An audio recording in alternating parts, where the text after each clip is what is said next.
Assalamualaikum warahmatullahi wabarakatuh. Kami dari kelompok 8 izin mempresentasikan hasil diskusi kami, yaitunya tentang sadisme, yang beranggotakan 2 orang. Yang pertama, saya, Serniula Sari dengan NIM terakhir 34, dan rekan saya, Suci Fitri Rahmadia dengan NIM terakhir 56. Baiklah, izinkan kami untuk memaparkan hasil materi yang kami diskusikan. Latar belakang. Sadisme adalah perilaku atau kondisi psikologis di mana seseorang merasa senang atau puas dengan menyakiti, mengendalikan, atau merendahkan orang lain, baik secara fisik maupun emosional. Istilah ini berasal dari nama Marquis de Sade yang dikenal karena tulisan-tulisan bertema kekerasan dan dominasi seksual. Dalam psikologi, sadisme dapat muncul sebagai gangguan kepribadian atau penyimpangan perilaku, dan bisa bersifat seksual maupun non-seksual. Faktor penyebabnya meliputi trauma masa kecil, kurangnya empati, serta pengaruh lingkungan.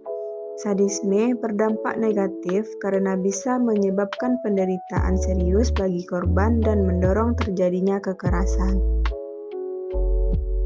A. Pengertian sadisme. Sadisme adalah perilaku atau kecenderungan mendapatkan kepuasan baik emosional maupun seksual dengan cara menyakiti, mempermalukan, atau menyiksa orang lain.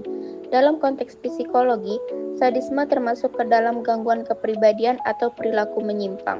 Dalam konteks kriminologi, sadisme sering muncul dalam tindakan kekerasan fisik, penyiksaan, atau pembunuhan yang dilakukan dengan tujuan mendapatkan kepuasan batin.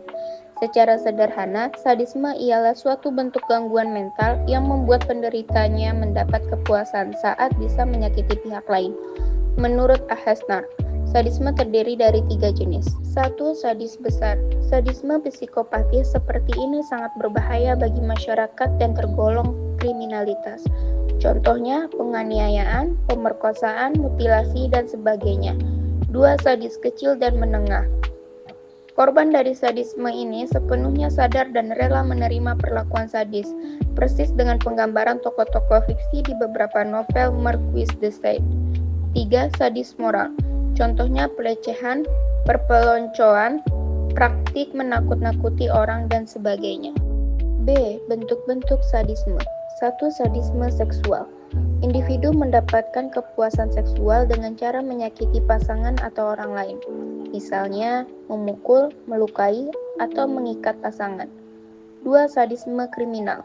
Tindakan menyiksa, menyakiti, bahkan membunuh korban secara kejam untuk mendapatkan rasa puas bukan sekedar karena dendam. 3. Sadisme verbal atau psikologis. Menghina, merendahkan, atau mempermalukan orang lain secara terus-menerus hingga orang tersebut merasa menderita. 4. Sadisme dalam kekuasaan. Orang dengan posisi berkuasa menggunakan kekerasan, penyiksaan, atau penindasan untuk menunjukkan dominasi. C. Faktor penyebab sadisme. 1. Faktor psikologis.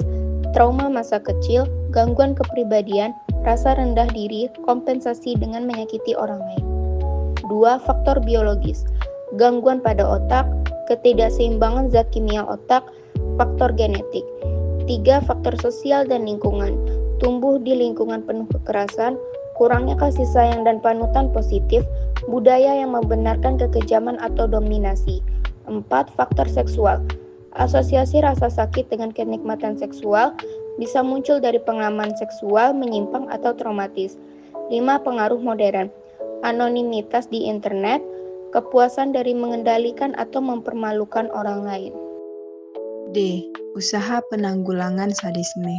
Yang pertama, terapi psikologis, konseling atau psikoterapi untuk mengatasi trauma dan gangguan kepribadian. Yang kedua, pengobatan medis, obat-obatan seperti antidepresan atau penstabil emosi untuk mengatur impuls dan emosi ekstrim. Yang ketiga, pendidikan dan pembinaan emosi. Edukasi sejak dini tentang empati, kontrol diri, dan resolusi konflik tanpa kekerasan. Yang keempat, lingkungan keluarga yang sehat.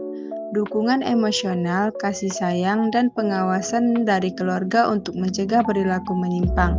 Yang kelima, pengawasan dan penegakan hukum. Hukum tegas terhadap perilaku sadistik, kekerasan, pelecehan, dan lain-lain untuk memberi efek jera. Yang keenam, kontrol paparan media kekerasan. Membatasi konsumsi konten sadis atau brutal terutama pada anak dan remaja. Analisis layanan BK untuk penanggulangan sadisme.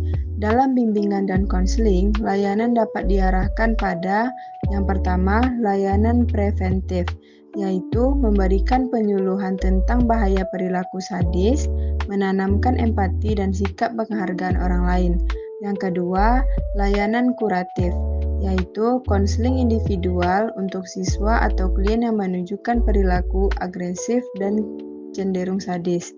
Yang ketiga, layanan pengembangan, yaitu membangun kepribadian sehat melalui kegiatan kelompok, pembelajaran empati, dan keterampilan sosial. Yang keempat, layanan kolaboratif, yaitu bekerja sama dengan orang tua, guru, dan psikolog klinis untuk menangani kasus yang berat. Contoh kasus cyanida Mirna terjadi pada 6 Januari 2016 di Oliver Cafe, Jakarta. Wayan Mirna Salihin meninggal setelah meminum kopi yang dipesankan oleh temannya, Jessica Kumala Wongso.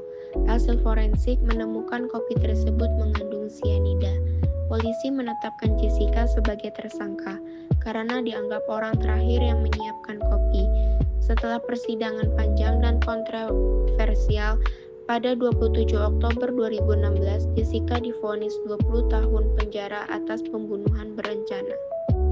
Baiklah, sekian pemaparan materi dari kelompok kami. Kalau ada kata-kata yang salah, mohon dimaafkan. Saya tutup dengan Assalamualaikum warahmatullahi wabarakatuh.